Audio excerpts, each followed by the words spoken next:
When dealing with patients with suspected or obvious sexual or domestic violence, sexual assault, domestic violence,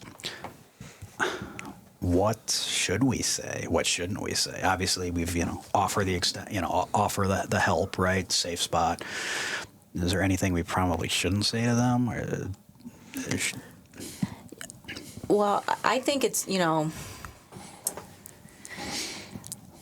a pet peeve of mine. I think is using that word alleged sexual assault, alleged. You know what I mean? Like when patients come in and they say, "Oh, I called you guys because, of abdominal pain. My stomach is hurting." We say, "Oh, they've coming in with abdominal Belly pain." pain, Yeah, we don't say Sure. alleged abdominal pain. Correct. True. You know what I mean? Correct. So, like, why do we do that when it's a, sexual assault patient or domestic violence patient? So that's like one of my things. Please don't write alleged. Okay. I would say probably more harmful is if you said it in their presence. That would them off. Well, not even set them off. I mean, it makes it sound like you already don't believe them. Yeah, you don't believe them, right? Yeah. It's already such a You're traumatic thing. Yeah, Sure. and then you're like, you're supposed to be the one that helps them, and Yeah. then they see it in like a negative light, like you don't believe me, you're not going to help me. Yeah, and then for that sure. actually could probably be very counterintuitive to them opening up now, Yes. explaining more to us and you at the hospital. So that's a verbal eye roll right there. Yeah. Is really what it is. So you want to keep your bias in your head. Mm-hmm. No eye rolls, none of, or making faces, because there's a large psych population that we see with both DV and SAs and human trafficking. And they're tricky. Mm-hmm. But you could see them every week, and every week we're going to believe them. Yeah. Yeah. And it should be the same. And it doesn't even have to be, like a psychiatric patient or mental health patient, but even after someone has undergone like an acute trauma or have been sexually assaulted, the neurobiology of how your brain processes things, how it's, remembers things, it comes out like fragmented. Yeah. So, you really should try not to judge or, it's not our job to, determine whether it's true or not, right? Because the way they respond in that acute setting is going to be, it can be all over the place. Okay. So I think that's important to realize too. It is. And that everybody responds differently to that trauma on top of what's going on chemically in their brain. Like, speaking to a domestic violence case, I had seen this patient in a year and a half. I saw her 3 times. And she had been at like 5 other hospitals for other cases. The 7th time I saw, I keep saying that 7th time because it was the time she was leaving. I don't know what the exact number was. But she was a different person than what she was the first time I saw her. She was almost giddy. And it was bizarre. And people that were caring for her were like, she doesn't seem like someone that got the snot beat out of her. But she had relief because that was it. She was done. Right. So her reaction and her behavior wasn't indicative of It was atypical of what you would expect. Yeah. Right, but that doesn't mean she still didn't go through something horrible. She was just at the point of she's leaving, and now she's done with this, and it was relief. Wow. Wow, that's... Yeah, and that just reminds us that, everybody's response is different, and then, there isn't a normal response for a lack of, maybe that would be easier to say. Like there's not a normal response. So if it's fragmented, just sit there and listen. Yes. And just write down what they say. I like I'm a big for patient states. Yes. And I'll put it in quotes. I was sexually assaulted, period. Really easy. Like it's a clear way to document it. They told me that. And then as you get more out of them, if they're able to talk, and I'm sure some patients are not, maybe some patients are more quiet or don't offer a lot of info, maybe to us or to you, and maybe it takes more time. So just write down whatever essentially, they give you. And it might be a very fragmented story, but I think a lot of times people hone in on, so so much as, well, this should be a normal response. And it's like, They're not acting this way, right? Yeah, Right. there is no normal response, whether, I don't care if you're in a car accident, you're having a stroke, or you're a domestic violence victim. There is no normal response for any of those bad things happening to you. Yeah. So I think that's a big thing. Let's look at our own house. I mean, that's kind of frustrating to say that out loud and realize, like, let's look at our own workforce, all right? You know, EMS. You just come off a fatal, right? Everybody's response to that when you get back to the station is going to be different, right?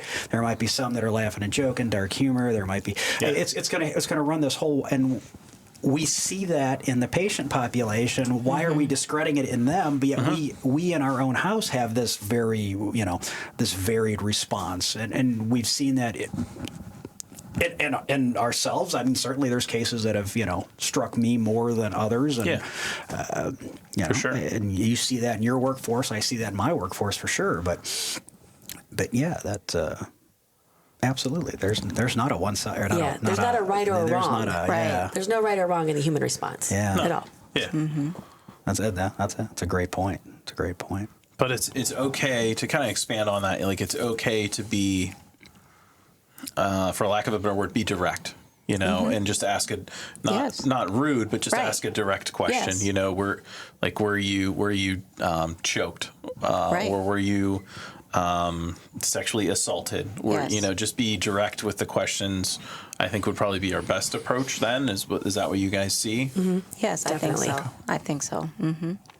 Because of the different brain reactions to trauma, they need a little direction. And being a straight shooter and it kind of helps them hone in a little bit and focus. Yeah. If you give them a little direction. And I think sometimes we, for lack of a better word, beat around the bush. We beat around the bush. We'll just say, did something happen to you? And it's like, I just gave you this really broad question where it's like, it's good to let providers know it's okay to be direct, polite, respectful. That's right. But still be more ask direct questions, not so much open-ended questions where. That is baked into our training, though. Our training is literally baked in. You start with open-ended questions, and then when you don't get satisfactory answers, you funnel down to great. I mean, that is literally the basis of EMT training. I mean, I can picture the page in the book from teaching it, right? Yeah, and I think some people are just uncomfortable, I guess, is my point on that. Like, definitely I'm afraid to. Yeah. It's an uncomfortable situation. Correct. Yeah. You're afraid to rip the Band-Aid off. Yes. Yeah. And I think that's just good to know that we can be direct and ask a direct question. Yeah, you might start out, why don't you tell me why we're here? You might start off with a broad statement, and then maybe you get some fragments of it, and then you could kind of go direct. Yes. Were you assaulted? Yes. Could you tell me how? Like, just stuff like that. I think we could still start kind of broad and warm up to it.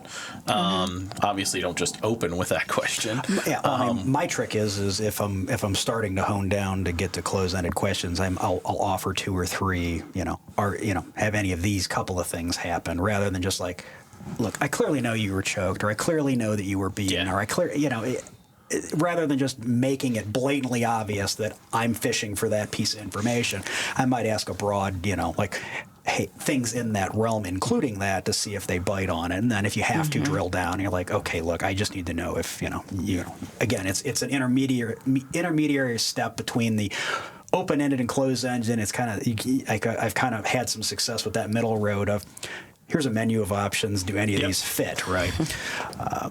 Yeah, because we don't want to. In my personal presentation, everybody's going to respond differently. So, someone might respond to the open-ended question, or you might not get an answer out of that. So, obviously, if I can see the wounds on the victim, I could say, what were you hit with? Or were you beaten? You could be more direct and hone into that, and maybe you're going to get those fragmented answers. They might not be able to give you the open-ended. I can't tell you the whole story, but I can say yes, or with this, or like a couple word answers then that really help us to understand how we could better treat them, where they need to go, transport, stuff like that. And some patients don't know what happened. Like they were strangled and they were rendered unconscious and did not even know that they were rendered unconscious. Fair point. okay. Yeah, absolutely. And Fair they point, don't yeah. they don't know, but you see ligature marks. Correct. Yeah. I mean, we You can see the bruises, like physical. something happened, but they might not remember. Okay. Because a lot of times when we take a narrative from them where it's their perspective and it's word for word, tell me what happened, and they tell you the whole story, and there's like this hole, This gap where they don't remember. Right. I woke up in the hallway. I was on the floor. I peed myself a little bit. Like, so then, even though there might not be ligature marks, then we can, Yeah. they're probably strangled. And then also, speaking to them not remembering things, if it was a drug facilitated sexual assault. Oh, I mean, those drugs, they wake up 10 hours later. Sure. And they might have physical symptoms of being sexually assaulted. They may not, but they sure. know something Something's happens. off, yeah. Like their friend said, this guy was like all over me and he was creepy, and then I left with him. Right. But she woke up in her own bed, or he woke up in his own bed. Sure. They Okay. don't. That's really hard to dig that out because sure. they don't. They don't know. They don't know. Yeah, and that's the a good point. pieces will come together later on, maybe. Yeah. So a lot of it, I think, is just having that, patience, right? You're not going to maybe get all the answers, or if the story is not piecing together or making sense right then and there, it's okay, give the patient time, have patience, trying to make them comfortable, offering them choices, right? Do you want this reclined? Is that more comfortable for you? Kind of giving them that power back. Yeah. So little things like that. Yeah, I think that's good. I think, what we're building on here is comfortability. Like I said from the beginning, it's uncomfortable. Yeah. And we don't want to do the wrong thing, and we're kind of tiptoeing around it. So I think, covering the scene and the evidence and how you have the conversation with the patient, that's a lot of the things that we do. So if providers can be more comfortable in that, then you're going to get a better assessment. You're going to get better documentation. You're going to get better delivery of care to the appropriate facility and to the resources that are needed for that patient. That's kind of the way I see it. And in these small communities especially, like people love to share their story. The EMS guy was so nice to me. And then that person will be like, yeah, Ravenna's EMS was great. They were so nice. And then maybe it'll trickle into the community and like build the comfort zone of the community to share to you guys. Yeah. Personal, simply because I don't know, but let's build off. You talked about a drug potentiated assault. In that case, if I had that, and it was obvious, friend finds other friend, they're still loopy, they're under the influence of whatever. Is me getting lab work, I'm going to start an IV, I'm going to do standard of care stuff anyway. Me getting lab work from the scene, helpful or hindering you? Can you use that in chain of custody? So if I draw a rainbow and I'm like, hey, this is walking, talking, playing like a benzo thing, right? So two-part clinically, are you going to go fishing for that if I prompt you? And then secondarily, from an evidence collection standpoint, can you use that, or do we have a chain problem? There's a chain problem. Yeah, okay. Because, so this is from the Ohio Attorney General, in order to have a drug-facilitated sexual assault kit done, which involves urine and blood, they have to have a sexual assault collection. So they have to consent to that kit collection, and they have to consent to having the blood and urine done for that. But if someone is pretty confident they were drugged and sexually assaulted, the labs that we use at the hospital test for 10 things. And the labs that the Ohio State Patrol uses test for like all the isotopes and all the other varieties of the drugs. And it ends up being like 960 drugs. Oh, wow. Because there's all these different varieties and versions. Yeah. So, yeah. It would be nice if we could do that, but we have to have their consent, and they have to have the sexual assault kit with the urine and blood. Not helpful for the evidence, situation. not for the evidence, but now clinically. Clinically. Now, because I asked two-part questions, right? So let's the second the evidence part. I'm not helpful in that. That's my take home. That's fine. I mean, you have to do the separate thing to. I was prepared for that answer, right? Now clinically, right? Doc, this person can't remember what we talked about 5 minutes ago. It's acting like something in the benzodiazepine family. It's things we've seen before. We give. We know what this looks like. Drew a rainbow of tubes for you. Is that helpful for you? Yeah, I mean, I think whenever a patient comes in and they already, have a line in labs, it just helps expedite their care. Yeah. So I think from the emergency department standpoint, it's helpful. And then, yes, we can use that for whatever testing that we're going to do at the hospital. Clinical relevant. Yes. Clinical, and then you can do evidence collection. Okay. Once the consent's done and everything. Okay. Yeah. So we can still So then they medically have to treat. sober up before they have to, come To out give consent, they have to be sober to give consent too. Correct, right. That's it. So you have to still wait that out before you could even get the go-ahead that they may want your specialty. Wow, there's a lot of moving parts there. Anything else we didn't hit on that you want to make sure we know about that's in your specialty, in your wheelhouse? I feel maybe like touching on strangulation a little bit. A little bit more? Okay. Yeah, just because as of this past April, state of Ohio has now made She was telling me about this. This is see? bonkers. But say this out loud. strangulation a felony crime. It wasn't a felony in the state of It Ohio. was not a felony in the state of Ohio before, yeah. So we were one of the last states to pass that law. Which is crazy because It is. on all different levels. So like 90% of cop killers have a history of strangling people. Really? Yeah. So that I think that speaks to the level of violence strangulation is. Yeah, how quickly it just escalates to something lethal. Yeah. So research shows that if a victim is strangled just one time in their life, they are 10 times more likely to die by the hands of that assailant. Just by being strangled once. Whew. 10 times more likely to undergo, lethal force. Wow. That's that's nuts. That's impactful. And Like- when we were looking at their website, she was showing us just the timeline of strangulation, like how, the different from the time your airways cut off, how long before there's petechial hemorrhage, how long before loss of consciousness, how long. Okay. And those resources, we'll tag that. We'll tag all that on the website because even just looking over Dr. Hill's shoulder when we were looking at this, like, oh wow, that I didn't really, it's like but to see it timelined out, I was like, oh, it's impactful information, right? So. So back to the domestic violence part about how it takes 7 times before someone leaves. Yeah. Statistically, approximately. So when someone is actually at that point where they're going to leave, that is the point where they're in the most danger. Because the person that doesn't want them to leave knows they're done. They're walking out the door. Sure. And that's when they are strangled to death, shot, stabbed, or beat to death, or beat horribly. So for you, like EMS responders, like going in and not knowing that it's a deadly time. scene. Yeah. Like,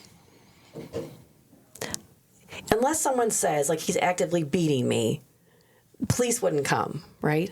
So they don't, It's variable, to. It kind of varies on dispatch. It really, at least out my way, it really varies on how it is dispatched. If it sounds, our dispatch center will notify our police of anything. They'll say, hey, your fire department's going on a fire alarm. Like, they just tell them that. So I think if it was anything sketchy, or maybe like, oh, that triggers maybe that officer to be like, well, I've been there 5 times.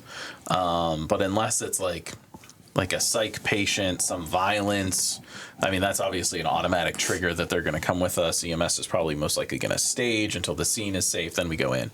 But I think it really depends on the information given to the dispatcher, is what my answer would be. Sure.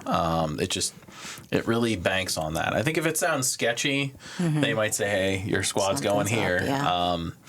It sounds kind of sketchy. Maybe you want to send one unit heading that way. It just doesn't make sense. I could see our organization doing that 100%. I think it's just dispatch. I think a vast majority is probably in that same space that yours is in, right? But frankly, that's the low-hanging fruit, right? The place you've been to a bunch of times that there's history on that everybody knows, that's not the one that's going to get us, right? It's going to be the one that we've got no history on. We're walking into it cold. It was called in as belly pain. It was called in as, something innocuous. And it's something else. And, Because how many times do those patients, and I'm going to ask you a question now, how many times do those patients maybe seek medical treatment but not by us, right? We haven't really talked about that. Right. We're blind to it. Right. So we're talking about those, the 7 occurrences before they leave.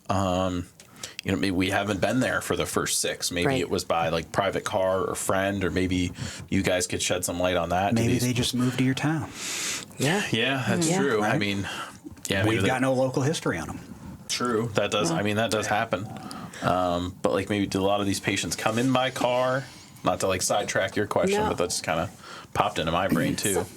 A lot do. But so on the note where they're ready to leave, sometimes the abuse isn't physical; it's the mental abuse that they endure for years, and then when they walk out, then it escalates to violence. Okay. Like horrible violence. And we as EMS, I think we've got a pretty good script. Again, it's first day EMT basic course stuff we're talking about here, which is scene safety, right? I mean, every test out we do starts with gloves on, scene safe, right? But I don't know that we do an amazing job about what to do when the scene becomes unsafe around you, right? It's obvious. Oh, just walk out. It's not always that obvious, right? Or it's not always that I had a dude pull a machete on me years ago, right? And it's just like, that's fight or flight at that point, right? Yeah. It's that changes everything. I walked into a clean scene, and then suddenly it wasn't, right? Yeah, how do you script that, right? And I don't know that you can. I'm sure that if we sat down, we could probably some strategies we could, Probably to manage it. But situational awareness, Yeah. and stuff like that too, because maybe that could potentially unfold in front of us, where it just escalates, and that does happen. I think a lot of times the fire department and EMS in general thinks, everybody loves us, so we're just going to walk into your house and everybody's just going to be cool and nobody's going to want to fight. And, 90% of the time it goes that way. Yeah. It's the other 10% where, it could go south maybe. The good news there is if we're there, we're not there by ourselves. Correct. We bring our posse, right? Yeah. So I mean, I guess if that is the tipping point of us showing up, at least there's. Yeah, at least we're there. At least we're there, right? At least we're there. We're not the perfect response, but there's more than one person, and people that can intervene in some respect. And restraint. Like maybe when you guys have your presence and you're there, the assailant will have some restraint. Yeah. Like I got to behave now because Correct. we have witnesses now. Well, Yes. I've always wondered that, I know, like you said, EMS 101, they talk about scene safety, but what are the strategies that go up under that scene safety? I'd imagine It's a kinda buddy like system, right? It's kind of like the Lion Guard, where they say panic and run. We just panic and run. I'm just kidding, joking. To give my cartoon reference. No, I think a lot of it is situational awareness. Yeah. Situational awareness. Where do you position yourself, right? Yes. I don't like when anybody, if you're on the floor and you're my patient on the floor, I don't like that there's someone behind me. Yes. That's just instinctively, I absolutely hate that. I will literally move because no matter what I'm doing, I'm going to move or be like, can you not stand behind me? That's just move to the other side of the patient. I'll move to the other side of the patient Great. so that I can still see you, because that just instinctively. And the nice part too, a lot of times there's 2 of us, so there might be one down with the patient, and then one might just hang back and just be like, what are we looking at here? Yeah, what's going on? So if you're, let's say, the assailant or the other person in the home, we're treating patient A, and then the other person in the home is just moving around, and we're just like, why are you so giddy? Why are you moving around? Or you can really focus in on their facial expressions. But I think a lot of the times we teach general things in EMT, paramedic school, and continuing education on, never let anybody get in between you and the exit. Yes. It's just, don't let somebody, if you're going to kneel down and, render care, then maybe the other provider should stand up. Don't let someone stand behind you. When you do a door knock, which side of the door to stand on? If somebody's comes out swinging or comes out, stuff like that. Correct. And then we've actually, in our organization, we've actually created, that's hopefully it goes through the county, but give it time, an emergency procedure for if you're in trouble. So we have a button on our radio we could push. Like if you fall down in a fire, well, we actually have talked about it because we've had some violent psychiatric patients on the way to the hospital where that's only one provider. Now it's one patient, one provider, until they pull over and get assistance where you can hit that button, say a code, and then that automatically sends you more resources. Like another ambulance and law enforcement on the, on the red. They're not asking you 50 questions as you're in a physical altercation, like trying to defend yourself. So I think we teach situational awareness to that, but that's learned, not That's taught. great.